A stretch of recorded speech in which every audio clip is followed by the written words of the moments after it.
मुझे लगता है मुझे एक प्रधानमंत्री ऐसा चाहिए जो विदेशों में जाके मेरे देश की बात रख सके। मुझे एक ऐसा प्रधानमंत्री नहीं चाहिए जो विदेश में जाता है और अपनी पार्टी की बुराई करके आ जाता है। कि 1980 में जो हाल एससी और एसटी का था वो आज मुस्लिम्स का है। मुझे एक ऐसा प्रधानमंत्री नहीं चाहिए। मुझे एक ऐसा प्रधानमंत्री चाहिए जो निडरता के साथ हमारे देश की बात यूएन में रख सकता है, और वो माननीय प्रधानमंत्री नरेंद्र मोदी जी है, और मुझे अगली बार उनको ही देखना है। सबसे सही तो इस टाइम मोदी जी ही हैं, क्योंकि राहुल गांधी का एग्जाम्पल देख लीजिए कि देश में जो मर्जी चले, उनको ये नहीं करना चाहिए कि देश के बाहर जाके वो हमारे देश का नाम खराब कर रहे हैं। इंडिया ने काफ़ी अपलिफ्ट करा है जब मोदी जी की गवर्नमेंट आई, तो अब हम अगले साल भी मोदी जी को ही देंगे।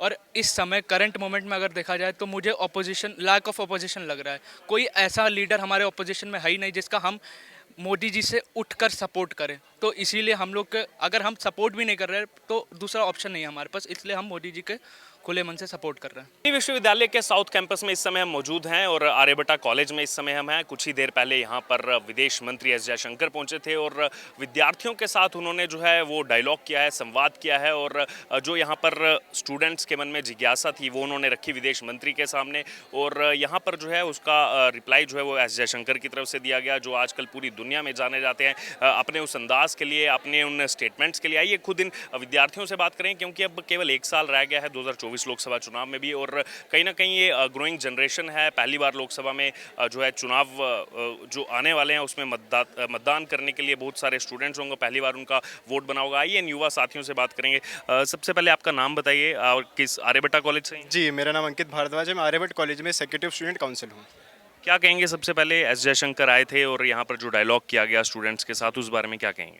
देखिए, वो एक बहुत ही महत्वपूर्ण एक हिस्सा रहता है हमारी पढ़ाई का। वो माननीय मंत्री जी हमारे बीच आए, छात्रों के सवाल उन्होंने जिस तरह से पूछे और एक एक सवाल का बड़े ही समय से के साथ जवाब दिया, बड़े ही सटीक तरह से। और ये बहुत ही महत्वपूर्ण हो जाता है जब हम एक ऐसी यूनिवर्सिटी में आते हैं जहां आप देख सकते हैं कि जगह जगह अलग अलग तरह के नारे लगाए जाते हैं कि ब्राह्मणवाद से आज़ादी, ब्राह्मण भारत छोड़ो। ऐसे समय में माननीय मंत्री जी हमारे बीच आते हैं, हमें एक राह देते हैं कि आप हमारा देश किस तरह आगे बढ़ा है और कैसे आगे बढ़ सकता है, उसमें आपका क्या रोल हो सकता है। तो ये बहुत ही एक महत्वपूर्ण चीज़ थी और हम सबको बड़ा ही अच्छा लगा। आने वाले समय में हम अपने कॉलेज प्रशासन से मांग करेंगे कि ऐसे कार्यक्रम समय समय पर होते रहें। ये जो आपने जिक्र किया, जो नारों की बात आती है, और इसमें कहीं ना कहीं हर बार एक जिक्र जो है वो जवाहरलाल नेहरू विश्वविद्यालय का आता है, यहाँ से कुछ ही दूरी पर स्थित है, और यहाँ पर आप बात करें कि इस तरह के नारे जो है नहीं हम लगने देंगे। यहाँ पर जो है स्टूडेंट्स, जो नेशनल स्टूडेंट्स हैं वो लगातार प्रयास कर रहे हैं। क्या लग रहा है आपको, क्यों इसके पीछे, कौन ये लोग हैं और क्यों वो जो है इस तरह के नारे एजुकेशनल कैंपस में लगाते हैं जहाँ पर विद्यार्थी शिक्षा ग्रहण करने के लिए? जी देखिए, जब भी किसी देश को तबाह करना होता है, सबसे महत्वपूर्ण होता है कि आपकी इसकी शिक्षा के जो स्थान है उसको आप तबाह कर दीजिए। एक पर्टिकुलर विचारधारा के एक लोग हैं, उनका काम ही यही है कि किस तरह हम पढ़ाई को रोक सके और किस तरह देश को बर्बादी की तरफ ले जा सके। इसीलिए वो नारे लगाते हैं कि ब्राह्मण देश छोड़ो, कश्मीर आज़ाद करो। मैं पूछता हूँ, आप किस चीज़ की आज़ादी मांगते हो? क्या हमारा देश जब कांग्रेस की गवर्नमेंट थी तब आज़ाद नहीं हुआ था? क्या महात्मा गांधी जी ने हमारा देश आज़ाद नहीं कराया था? तो आपको अपने ही आज़ाद देश में किस चीज़ की आज़ादी चाहिए? आपको बोलने की आज़ादी है, आपको घूमने की आज़ादी है, पर अगर आप इस तरह के नारे लगाएंगे कि ब्राह्मण भारत छोड़ो या कश्मीर को आज़ादी दो, ये कतई सहा नहीं जाएगा। यही जो स्टूडेंट्स का जिक्र किया, हम देखते हैं बहुत से आंदोलन देश में चल रहे हैं। पहलवानों का आंदोलन था, उसमें भी खुलासे हो रहे हैं। उससे पहले सीए का आंदोलन हुआ, तमाम ऐसे जो किसान आंदोलन हुए, उसमें यहाँ पर ये एजुकेशनल इंस्टीट्यूशन के स्टूडेंट्स को भी हमने देखा। क्या लग रहा है ये, क्योंकि 24 इलेक्शन भी आने वाला है, क्या उसके लिए किन्हीं दलों की तरफ से जो है इनको इस्तेमाल किया जा रहा है और वहाँ पर वो जाकर के नारे लगाते हैं बच्चे की ब्राह्मण भारत छोड़ो? इस पे मैं कहना चाहूँगा कि जितने भी आपने प्रोटेस्ट देख रहे हैं, 1-2 साल में सीए प्रोटेस्ट हुआ, फार्मर प्रोटेस्ट हुआ, उसके बाद हमारे जो खिलाड़ी हैं वो प्रोटेस्ट में बैठे हैं। पहले वो कहते हैं कि हमारा जो मंच है उस पर कोई भी राजनीतिक दल से कोई भी नहीं आएगा। उसके बाद कुछ समय का ब्रेक लिया जाता है, उसके बाद अलग अलग राजनीतिक दल के लोग आते हैं और आके भड़काऊ भाषण भी देते हैं। तो मैं जानना चाहता हूँ कि प्रोटेस्ट अगर हो रहा है, अपने हक के लिए लड़िए।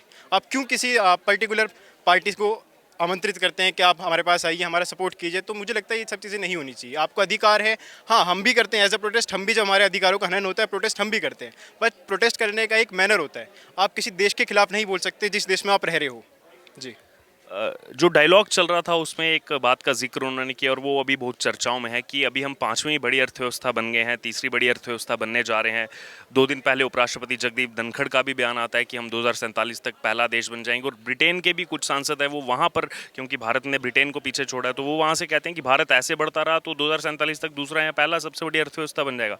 एक विद्यार्थी होने के नाते, क्योंकि अभी आपका पूरा जो है करियर अभी बाकी है, कैसे देखते हैं इस चीज़ को जब खुद फॉरेन मिनिस्टर आते हैं और यहाँ पर विद्यार्थियों से ऐसी बात करते हैं? माननीय मंत्री जी ने एक बात की थी कि हमारा देश आज के टाइम में स्टार्टअप्स पे बड़ा फोकस कर रहा है। मैं आपको बताना चाहूँगा कि मुझे नहीं लगता 2014 या 11 से पहले मैं स्टार्टअप वर्ड कुछ ज़्यादा इतना पॉपुलर था।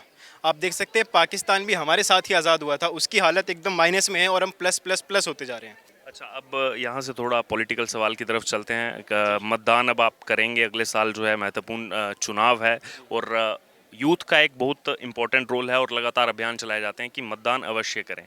तो आपका पॉलिटिकल क्या यहाँ पर कहना चाहते हैं, किसको भी आप अपना प्रधानमंत्री देखना चाहते हैं अगले साल? आपको एक युवा होने के नाते क्या लग रहा है, कौन कैपेबल है जो सभी लोग तैयारी कर रहे हैं? मुझे लगता है मुझे एक प्रधानमंत्री ऐसा चाहिए जो विदेशों में जाके मेरे देश की बात रख सके। मुझे एक ऐसा प्रधानमंत्री नहीं चाहिए जो विदेश में जाता है और अपनी पार्टी की बुराई करके आ जाता है कि 1980 में जो हाल एससी और एसटी का था वो आज मुस्लिम्स का है। मुझे एक ऐसा प्रधानमंत्री नहीं चाहिए। मुझे एक ऐसा प्रधानमंत्री चाहिए जो निडरता के साथ हमारे देश की बात यूएन में रख सकता है, और वो माननीय प्रधानमंत्री नरेंद्र मोदी जी है और मुझे अगली बार उनको ही देखना है। आइए और भी विद्यार्थियों से बात करेंगे जो यहाँ पर। क्या नाम है आपका? मेरा नाम देवांश। कहाँ इसी कॉलेज से हैं या आर्यभट्ट कॉलेज से? क्या कहेंगे पहले इस डायलॉग के बारे में जो स्टूडेंट्स के साथ यहाँ पर रखा गया? काफ़ी हेल्दी डिस्कशन जो है सुनने को मिला। डिस्कशन रही है और बहुत प्राउड फील है कि जैसे इतने बड़े मिनिस्टर हमारे कॉलेज में आया। आर्यभट्ट कॉलेज इतना रिनाउंड कॉलेज नहीं है खैर फिलहाल अभी, पर हमारे लिए बहुत ज़्यादा प्राउड की बात है कि हमारे कॉलेज में वो आया। अब क्या लग रहा है, वोटर कार्ड बन गया आपका? वोटर कार्ड अभी नहीं बना, बन जाएगा। 18 साल के हो गए? जी बिल्कुल। अच्छा, वोटर कार्ड बना दीजिए, अगले साल महत्वपूर्ण चुनाव है लोकसभा का। और जो कॉलेज विद्यार्थी हैं उनका भी एक महत्वपूर्ण रोल रहता है कि पूरी सोसाइटी को अवेयर करें कि जा करके मतदान ज़रूर करें। आपका क्या मत है, किसको आप अभी एक युवा होने के नाते किसको देख रहे हैं, कैपेबल कौन है अगले साल प्रधानमंत्री? देखिए, एक युवा होने के नाते जो हम सिर्फ उस चीज़ पे विश्वास रखते हैं जो हमारे सामने चीज़ें हो रही हैं, जो हमारे काम करेगा, जो हमारे लिए अपलिफ्टमेंट करेगा। जैसा कि आपको मोदी जी गवर्नमेंट से पहले देख लीजिए, इतना इंडिया का वो नहीं था स्टैंड इंटरनेशनल लेवल पे, जो कि अब है मोदी जी की गवर्नमेंट में। तो इंडिया ने काफ़ी अपलिफ्ट करा है जब मोदी जी की गवर्नमेंट आई, तो अब हम अगले साल भी मोदी जी को ही देंगे। वही जो फॉरेन पॉलिसीज़ का जिक्र यहाँ पर भी हुआ कि उसमें अब जो है हम देख रहे हैं कैसे जो है बहुत से देश भारत के साथ खड़े हैं। जी बिल्कुल। ठीक है, आपका क्या नाम है? मेरा नाम कुणाल है, मैं आर्यभट्ट कॉलेज का छात्र हूँ। कौन से ईयर के छात्र हैं? मैं फर्स्ट ईयर का छात्र हूँ अभी। फर्स्ट ईयर के छात्र हैं। 18 साल के हो गए? जी जी, 18 साल का हूँ। वोटर कार्ड बना लीजिए। जी जी, बन गया बन गया। अच्छा, एक युवा होने के नाते किसको देख रहे हैं आप अगले साल? सभी लोग जो है वो मैदान में हैं और क्योंकि जब हम 12th से कॉलेज में आते हैं तो हमारा एक अलग नज़रिया जो है वो सोसाइटी के लिए बनता है। इन सभी नेताओं में आपकी क्या चॉइस है, क्या कौन आपको सही लग रहा है? सबसे सही तो इस टाइम मोदी जी ही हैं, क्योंकि राहुल गांधी का एग्जाम्पल देख लीजिए कि देश में जो मर्जी चले, उनको ये नहीं करना चाहिए कि देश के बाहर जाके वो हमारे देश का नाम ख़राब कर रहे हैं। जैसे इंदिरा गांधी जी के टाइम पे हुआ था कि देश में चाहे जो भी हो वो बाहर गई थी और वहाँ उनसे इंडिया क्रिटिसिज्म पे सवाल पूछा था। वो कह रही कि हमारे देश में जो मर्जी चले, पर उससे पहले मैं एक देश की प्रधानमंत्री हूँ और मैं अपने देश के बाहर जाके मैं देश के बारे में वो कुछ नहीं बोल सकती। इसलिए जो घर में हो रहा है वो होता है, ये इंटरनल पॉलिटिक्स है, वो तो हर जगह होती है, बट ऐसे बाहर जाके और हमारे देश को बदनाम करना वो अच्छी चीज़ नहीं है। और इसी के लिए अभी तक तो जो सबसे स्ट्रॉन्ग कैंडिडेट हैं वो मोदी जी हैं, क्योंकि पिछले 10 साल में बहुत काम हुए हैं। एग्जांपल के लिए जैसे आप रोड देख लीजिए, कितनी तेज़ी से डेवलपमेंट हो रहा है। और दूसरी बात है, हमारी फॉरेन पॉलिसी कितनी स्ट्रांग हो गई है। अब ये होता है कि पाकिस्तान जो करता है उसको उसी के तरीके में जवाब दिया जाता है। ऐसा नहीं कि कांग्रेस के टाइम पे जैसे चुप करके बैठ जाते थे, उनको तिब्बत भी दे दिया और भी कब्जा करने के चक्कर में था। बट आज की डेट में जो है मोदी जी की जो गवर्नमेंट है वो बहुत अच्छा काम कर रही है हमारे देश के लिए और डेवलपमेंट हो रहा है। और हम एज अ यूथ यही चाहते हैं कि जैसे जैसे हमारा देश आगे बढ़े उसमें डेवलपमेंट हो, क्योंकि आखिरकार वो हमारे लिए ही अच्छा साबित होगा आगे जाके। तो ये जो आपने जिक्र किया इंदिरा गांधी का, अभी कुछ देर पहले यहाँ एस जयशंकर आए हुए थे विदेश मंत्री। 5-7 दिन पहले ये भी वही चीज़ करके आए हैं। ये साउथ अफ्रीका में थे ब्रिक्स सम्मेलन में, वहाँ यही सवाल पूछा गया इनको कि जो राहुल गांधी अमेरिका में बोल रहे हैं उस पर क्या कहेंगे। तो उस पर एस जयशंकर वहाँ क्या कहे थे कि हमारे देश के इंटरनल पॉलिटिक्स का मैटर है, मैं यहाँ कुछ नहीं बोलूँगा, भारत में जा करके बेशक इस मुद्दे पर बहस कर लूँगा, लेकिन साउथ अफ्रीका में इस बारे में कुछ नहीं बोलूँगा। जी जी, ये एक अच्छी बात है। अपने देश के अंदर बहुत सी चीज़ें चलती है और देश के बाहर वो चीज़ें करने से हमारे देश का नाम ही बदनाम हो रहा है। तो हम सारे भारतवासी ही, पॉलिटिकल पार्टीज तो हमारे देश में हैं, बाहर जाके तो हम सारे भारतवासी हैं और इंडियन रिप्रेजेंटेटिव ही हैं। तो बाहर जाके हमें ये चीज़ें नहीं करनी चाहिए, इससे हमारे देश का नाम बदनाम होता है।